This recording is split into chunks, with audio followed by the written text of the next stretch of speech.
تو صوفیہ فرماتے ہیں 100 باتوں کی یہ بات، دنیا میں ایسے رہو جس طرح کشتی پانی میں رہتی ہے۔ کشتی پانی میں رہتی ہے لیکن پانی کو اپنے اندر نہیں آنے دیتی۔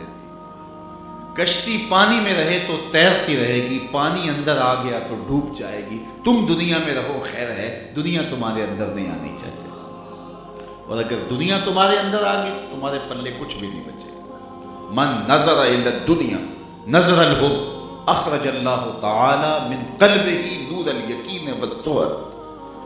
حضرت امام ابو نعیم الاصفہانی حلیہ میں لکھتے ہیں کہ جس نے دنیا کو محبت کی نظر سے دیکھا، اللہ اس کے دل سے زہد اور تقوی کے نور کو کھینچ لیتا ہے، اس کا دل اجڑ جاتا ہے اگر اس کا مطمع نظر دنیا بن گیا ہے۔ اللہ اکبر۔ حضرت حارثہ رضی اللہ تعالیٰ عنہ جب حضور کی خدمت میں حاضر ہوئے تو آقا کریم نے ان کو کہا کیف اصبحت یا حارثہ، حارثہ بتاؤ تم نے صبح کیسے گزاری؟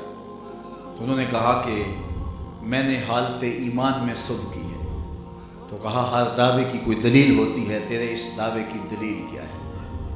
تو عرض کی یا رسول اللہ میں نے صبح اس حالت میں کی ہے کہ سونا اور مٹی میری نظر میں برابر تھے، چاندی اور سنگریزے میری نگاہوں میں برابر تھے، دن میں نے روزے میں بسر کیا، شب عبادت میں بسر کی، اور اس کا نتیجہ مجھے یہ ملا کہ سونا اور مٹی میری نظر میں برابر ہو گئے، اور اب میری کیفیت باطن یہ ہے کہ میں اللہ کے عرش کو یوں دیکھ رہا ہوں جس طرح دن چڑھا ہوا ہے، اور جنت میں جنتیوں کو دیکھ رہا ہوں، اور جہنم میں جہنمیوں کو لڑتے ہوئے دیکھ رہا ہوں۔ تو اللہ کے محبوب علیہ الصلوۃ والسلام نے فرمایا اس کیفیت کی حفاظت کرو۔ رومی کہتے ہیں کہ پیٹ بھر جاتا ہے آنکھ نہیں بھرتی، تو اس لیے آنکھ کیسے بھرے گی؟ یہ قناعت سے بھرے گی، اور جب انسان اللہ کی تقسیم پہ راضی ہو جاتا ہے تو پھر اس کی زندگی سوکھی ہو جاتی ہے۔ آج ہر بندہ ٹینشن میں مبتلا ہے، جو جس حالت میں ہے مطمئن نہیں ہے۔ آؤ تمہیں حضور کا ایک فرمان سنو، سیدنا علی المرتضیٰ رضی اللہ تعالی عنہ کی مرویات سے ہے۔ میرے آقا نے فرمایا جو اللہ کے دیے گئے تھوڑے رزق پہ راضی ہو گیا، اللہ قیامت کے دن اس کے تھوڑے عملوں پہ راضی ہو جائے گا۔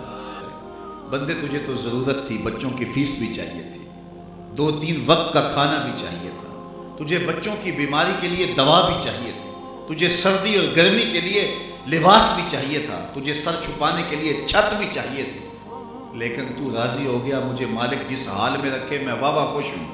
تو کہا جو اللہ کے دیے پر راضی ہو گیا، اس کو ضرورت تھی پھر بھی راضی ہو گیا، تو مجھے تو تمہارے عملوں کی لوڑ بھی نہیں ہے۔ تو جو اللہ کے دیے گئے تھوڑے رزق پہ راضی ہو گیا، قیامت کے دن اللہ اس کے تھوڑے عملوں پہ راضی ہو جائے۔ واصف علی واصف مرحوم نے ایک بڑی خوبصورت بات کہی تھی، اس نے کہا تھا کہ خوشی اور غم کیا ہے؟ تو غم کی تعریف اس نے کرتے ہوئے کہا اپنی مرضی اور اللہ کی مرضی میں فرق کا نام غم ہے۔ اپنی مرضی اور اللہ کی مرضی میں فرق کا نام غم ہے۔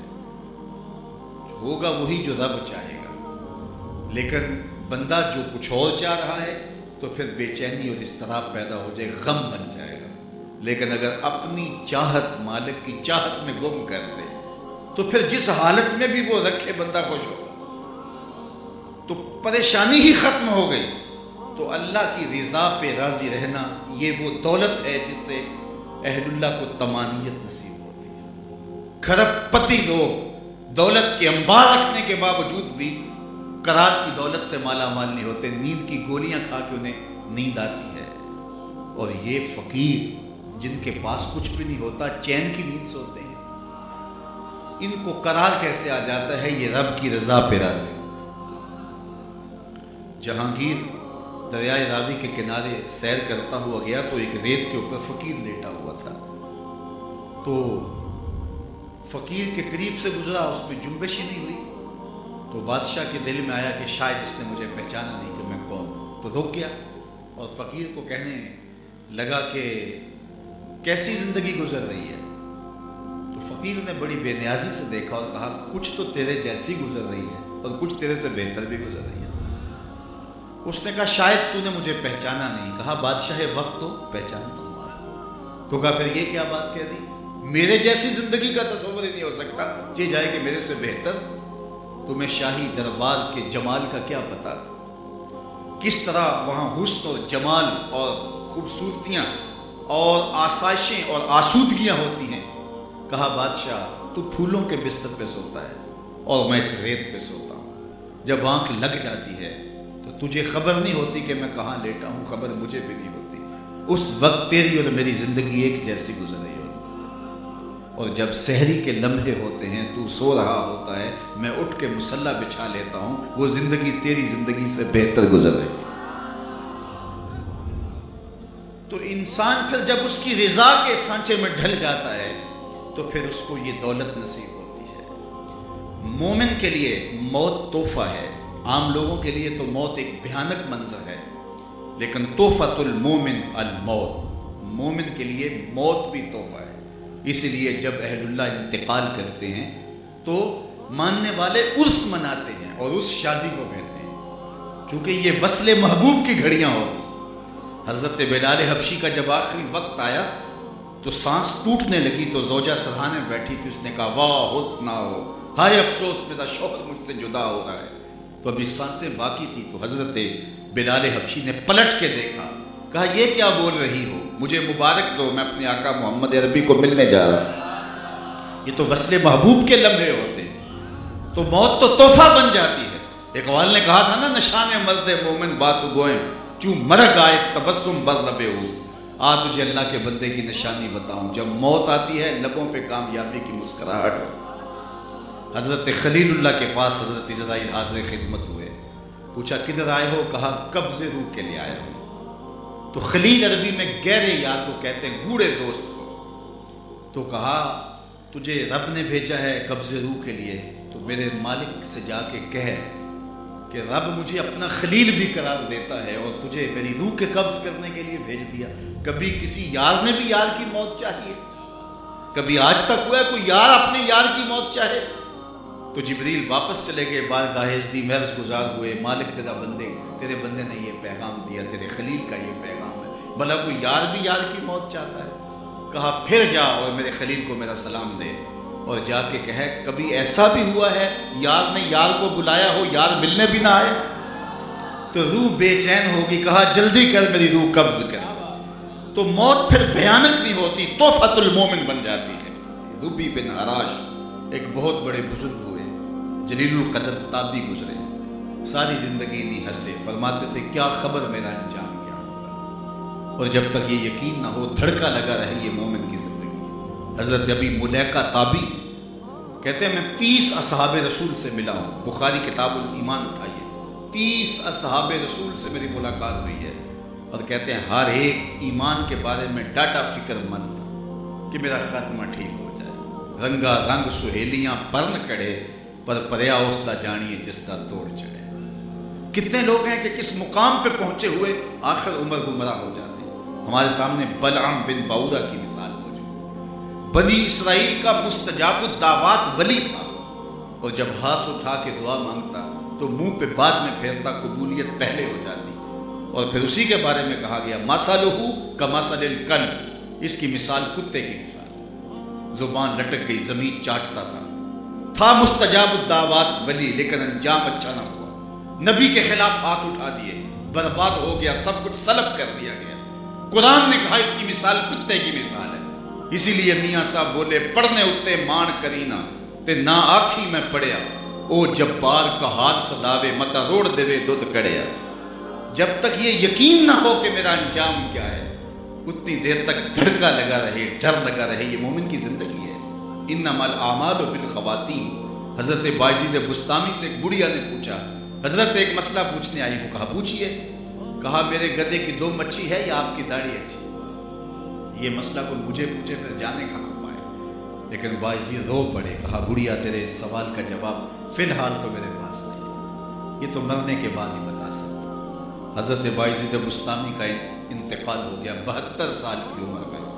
بڑھیا خواب میں ملی، خواب میں بایزید ملے حضرت بڑھیا کو۔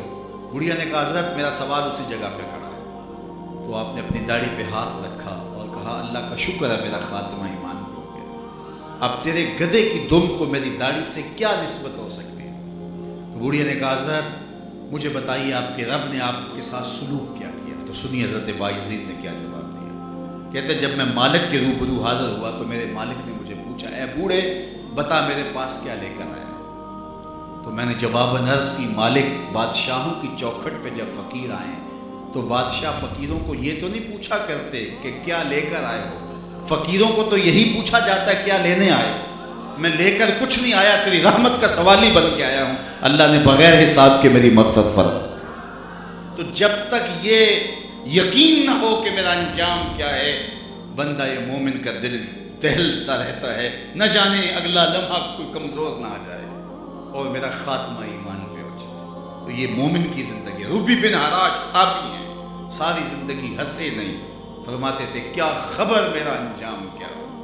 میرے حضور نے فرمایا لو تعلمون ما عالم لضحکتم قلیلا ولبکیتم کثیرا، جو میں جانتا ہوں اگر تم جان لیتے تمہارے چہروں پہ مسکراہٹ نہ آتی، تم روتے ہی رہتے، ساری زندگی نہیں ہنسے۔ خیر وقت آخر آیا، ربی بن حراش کا انتقال ہو گیا۔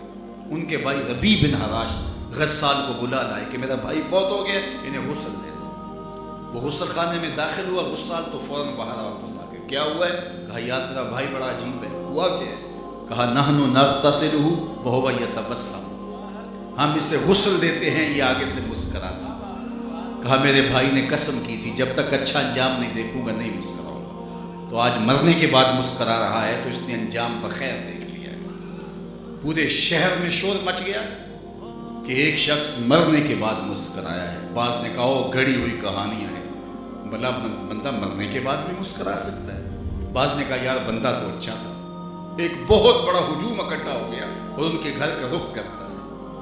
کچھ شوق دیدار میں چل پڑے، کچھ محض تماشائی ہیں، کچھ تیکھے تیکھے سوال لیے کہ اہل خانہ سے پوچھیں گے کیا ہوا کیسا ہوا، کچھ ہنسنے کے لیے تمسخر اڑانے کے لیے ساتھ چل پڑے، ملے جلے جو لوگ، اور ایک بہت بڑا طوفان ان کے گھر کا رخ کرتا ہے۔ اتنے میں انہیں غسل دے کے چادر چارپائی پہ ڈال کے کفن بھی اڑایا جا چکا تھا۔ لوگ داخل ہوئے قبل اس سے کہ کوئی سوال اٹھاتا اور اہل خانہ جواب دیتے۔ ربی بن حراش جو فوت ہو گئے ہیں انہوں نے کفن ہٹایا اور ہاتھ باہر نکالا اور آنے والوں سے مخاطبہ کرتے ہوئے کہا السلام علیکم۔ لوگ حیرت میں ڈوب گئے، وعلیکم السلام اتتکلم بعد الموت، عجیب بات ہے مرنے کے بعد باتیں کر رہے ہو؟ قال نعم اتکلم بعد الموت، کہا ہاں میں مرنے کے بعد باتیں کر رہا ہوں۔ عرش فرش تے بانگا ملیاں تے مکے پہ گیا شور، بلے شاہ اسا مرنا نہ ہی تے گور پیا کوئی ہو، فالا نحیینہ حیاتاً طیبہ۔ اور اقبال بولا فطرت ہستی شہید آرزو رہتی نہ ہو، خوب در پیکر کی اس کو جستجو رہتی نہ ہو، موت کو سمجھا ہے غافل اختتام زندگی، یہ ہے شام زندگی صبح دوام زندگی۔ لوگوں نے کہا تھے رب نے تیرے ساتھ سلوک کیا کیا؟ امام ابو نعیم الاصفہانی نے حلیہ میں لکھا، الغوث الانف کے اندر امام سہیلی نے لکھا، امام جلال الدین سیوطی علیہ رحمہ نے کفایت الطالب الحبیب فی خصائص الحبیب میں لکھا اور قاضی ایاز نے الشفاء میں بھی لکھا۔ لوگوں نے کہا بتاتے رب نے تیرے ساتھ سلوک کیا کیا؟ تو ربی بول کے کیا کہتے ہیں استقبلانی ربی غیر غضبان واستقبلانی بروح باریحان، اس کے قدرت والے چہرے پہ کوئی غصہ نہیں تھا، اس نے روح و ریحان کے پھول میرے گلے میں ڈالے۔ لوگوں نے باتیں پوچھنا شروع کر دی، شکر ہے ایک مرنے والا بول پڑا ہے، کوئی ادھر کی بات پوچھ رہا ہے کوئی ادھر کی بات پوچھ رہا ہے۔ جب سلسلہ کلام طول پکڑنے لگا تو ربی بن حراش بول کے کہنے لگے اجلوا بی ولا تؤخروا بی لأن ابا القاسم ينتظر علی الصلاۃ، دیر نہ کرو مجھے جلدی قبرستان میں لے جاؤ، تم مجھے باتوں میں لگا رہے ہو، امام الانبیاء میرے جنازے کا انتظار کر رہا ہے۔ فلا نحیینہ حیاتاً طیبہ، کہا جب تم میرے ہو جاؤ گے تو میں ستھری پاکیزہ زندگی دے دوں گا، یہ زندگی بھی خوشگوار گزرے گی، برزخ کی زندگی بھی خوشگوار گزرے گی، اور حشر کے دن بھی لوگ ایڑیاں اٹھا اٹھا کے تمہیں دیکھیں گے، اور جنت میں جو مقامات رفیع ملیں گے وہ تو پھر تمہارا مقصود خاص ہوگا۔ تو جو میرے ساتھ وابستہ ہو جائے، آثال اعمال کا حسن جمال جس کو نصیب ہو جائے، اور ایمان کی شرط کے ساتھ، چاہے وہ مرد ہو چاہے وہ عورت ہو، شرط ہے کہ وہ مومن ہو، تو اسے حیات طیبہ ستھری اور پاکیزہ زندگی بخش دیتے ہیں۔ فقیر نام دنا دا باہو قبر جنا دیجیے، وآخر دعوانا ان الحمدللہ۔